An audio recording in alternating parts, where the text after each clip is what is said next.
السلام عليكم ورحمة الله وبركاته. مرحبا بكم في مطبخ أميمة. اليوم إن شاء الله غنقترح عليكم وجبة للغداء أو العشاء. رز بالخضر سهل وبسرعة يوجد، والأهم أنه تيجي لذيذ مع الطريقة الصحيحة لطهي السوسيس باش يبقى محافظ على الشكل ديالو بدون ما يتقلص. لكن قبل كنبغي نذكر الناس اللي أول مرة غيزوروا القناة ما تنسوش الاشتراك وتفعيل الجرس باش دائما توصلوا بالوصفات. وإلا عجبكم الفيديو ما تنسوش تخليو لي جيم، وباش تشاركوا معايا تطبيقاتكم دائما كنخلي رابط مجموعتي على الفيسبوك في صندوق الوصف، ونخليكم مع المكونات وطريقة التحضير. اول حاجه غنحضروا الرز بالخضر، طبق صحي ومتكامل وكيجي لذيذ وطريقته سهله في التحضير. عندي زلافه ديال الرز اللي كيكونوا الحبات ديالو طوال او الرز كلاصي. اختاروا نوعيه مزيانه، انا ما رديتش البال ولقيته مخلط بالرز مهرس. غسلته تقريبا 4 ديال المرات حتى كيصفى اللون ديال الماء شويه باش كتنقص منه النشا. من بعد رقدته في الماء عادي من الروبيني لمده ديال 10 ديال الدقائق، وكتصفيوه في شي شبكه وكتخليوه حتى كيقطر وكينشف مزيان من الماء.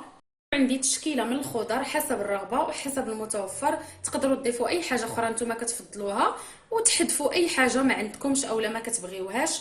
عندي هنايا حبه ديال البطاطا قطعتها مربعات، واحد الكميه من جلبانه او البازيلاء، حبه ديال الجزر حتى هي تقدروا تقطعوها مربعات صغار، انا كيعجبني نضيفها مفرومه فرمتها من الجهه الغليظه. حبه متوسطه من البصل حتى هي فرمتها من الجهه الغليظه. حبه كبيره من الطماطم فرمتها من الجهه الرقيقه، ممكن تعوضوها بملعقه صغيره مملوءه من مركز الطماطم. وحبه من الفلفل الاخضر حتى هي مقطعه مربعات، تقدروا تستعملوا اي لون عندكم. ملعقه كبيره ديال الزبده، من الاحسن الا توفرت عندكم الزبده حيوانيه غتعطيكم مذاق زوين، الا ما كانتش استعملوا الزبده ديال العلاب. 2 فصوص ديال الثوم محكوكين، ربع كاس من الزيت، استعملوا اي زيت بغيتو، انا هنا خلطت زيت الزيتون مع الزيت العاديه.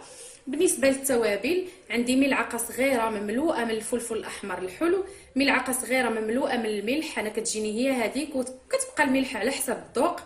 نصف ملعقه من الفلفل الاسود، نصف ملعقه غير مملوءه من الزنجبيل، والراس المعلقه ديال الكمون، وراس المعلقه ديال الفلفل الاحمر الحار الا كنتو كتبغيو الحار تقدروا تزيدوا، ونصف ملعقه من الكركم. ودرت الطنجره فوق النار حتى سخنت شويه. غنستعمل هنا غير الطنجره العاديه، ممكن تستعملوا الطنجره ديال الضغط. غنذكر معكم الطريقه الا بغيتوا طيبوا فيها. غنضيف الملعقه ديال الزبده والزيت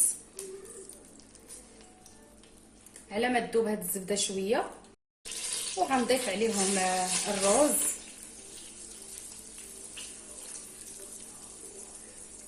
مع الفصوص ديال الثوم. انا كيعجبني نضيفهم في هذه المرحله باش حتى هما كيتقلاو وكيعطيو واحد المذاق زوين.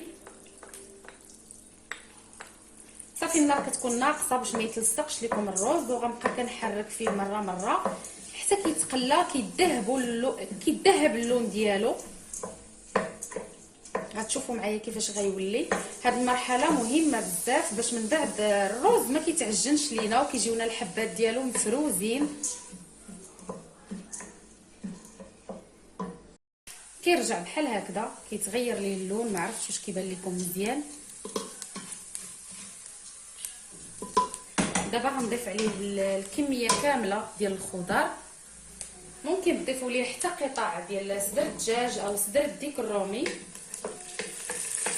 او تكتفيو به كوجبه نباتيه. انا كما شفتوا معايا غنرافقو بالسوسيس.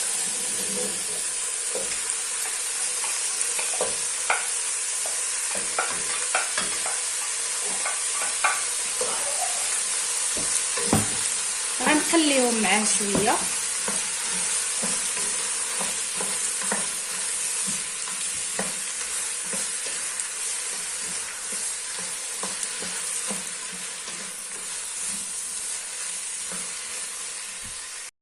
وغنضيف التوابل كاملين.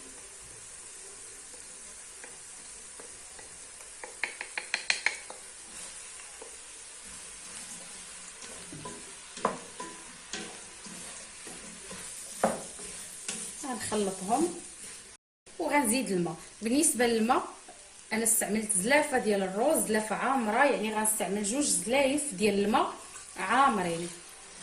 نتوما ماشي بالضروره غتستعملوا نفس هذا القياس اللي درت. الا استعملتوا كاس ديال الرز ديروا 2 كيسان ديال الماء. المهم اي قياس استعملتوه ديال الرز كتستعملوا الضعف ديالو ماء. ها هي الزلافه الثانيه. صافي دابا غنزيد عليه النار وغنخليه حتى يوصل لمرحله الغليان. الا كنتو غتستعملوا الطنجره ديال الضغط ما غتسناوش حتى يغلى. في هذه المرحله غتسدوا الطنجره وغتوضعوا ليها الصفاره، غتسناوها حتى تصفر. غتكون النار في الاول عاديه حتى تصفر، من بعد غتنقصوا النار مزيان وغتحسبوا واحد 15 دقيقه. وفي الطنجره العاديه ملي كيغلى بحال هكذا مزيان غنوضعوا الغطاء ديال الطنجره وغنقصها حتى هي نار مهيله وغنحسب 15 دقيقه. وفي الوقت اللي خليت فيه الرز كيطيب هنايا وضعت طنجره اخرى وضعت فيها الماء حتى غلى. فيه كما كتشوفوا معايا قطعه ديال البصل، قطعه ديال الطماطم، وورق موسى او ورق الرند. هادو غير منكهات كيبقاو اختياريين، ممكن ما تضيفوا حتى حاجه، ممكن تضيفوا فص ديال الثوم اللي بغيتو. وعندي هنايا صوصيص كميه حسب الرغبه. غنضيفوا الماء وغنغطي عليه. راه بسرعه كيطيب، ما كياخذش بزاف ديال الوقت، تقريبا 10 ديال الدقائق. وهذه هي الطريقه الصحيحه باش طيبوا الصوصيص. ضروري ما انه يتسلق باش كيبقى محافظ على الشكل ديالو كما كتشوفوا ما كيتكمش. صافي دابا هنا عندي راه وجد، غادي نصفيه. حتى الرز عندي هنا راه وجد، طفيت عليه. كتخليوه على جنب يرتاح واحد 10 ديال الدقائق. نفس الشيء الا طيبتوه في الكوكوط ما تفتحوهاش حتى تدوز 10 دقائق باش الا تبقاو فيه شي سوائل كيتشربوهم. ومن جهه اخرى وضعت هنايا المقله كتسخن، غنوضع فيها واحد الكميه من الزبده. تقدروا ديروا غير الزيت، كيبقى لكم الاختيار. انا كنفضل ندير شويه الزبده وشويه الزيت، غير كميه قليله. وغنضيف الصوصيص ديالي باش نقليوه بهاد الزبده والزيت.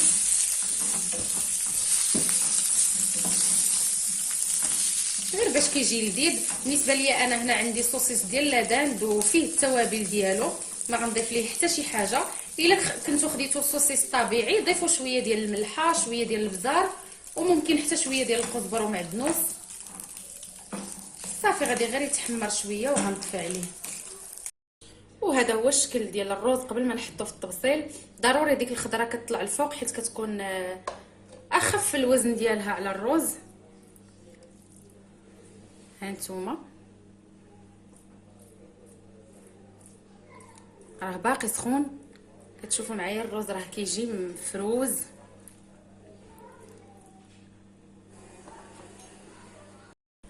خلطوه غير بشويه باش تنسجم لكم الخضره مع الرز. هانتوما شوفوا حتى للاسفل راه ما كيتحرق ما كيلصق. ان شاء الله تكون الصوره واضحه معكم.